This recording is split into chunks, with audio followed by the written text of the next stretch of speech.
So we're doing the valve cover gaskets.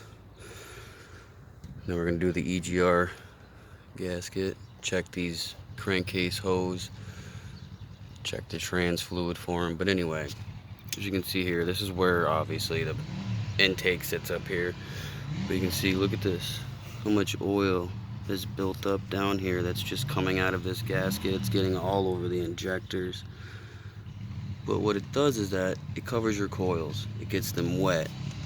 And then it goes down here on your wires into your plugs, so it'll start dripping onto your manifold. You get that burning oil smell.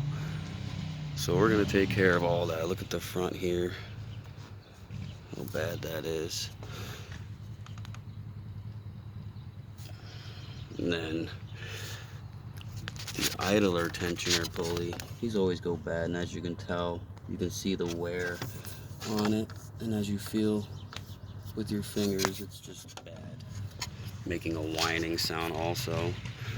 But look at all this oil built up. Horrible. Every coil covered in oil. I'm gonna check that crankcase hose as well, and check that one.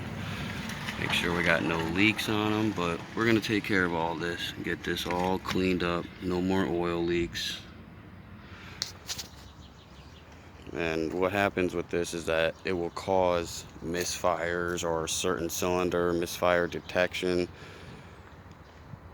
But it's a very easy fix. Very easy fix, just time consuming. It's probably gonna take me a good 3-4 hours to do this.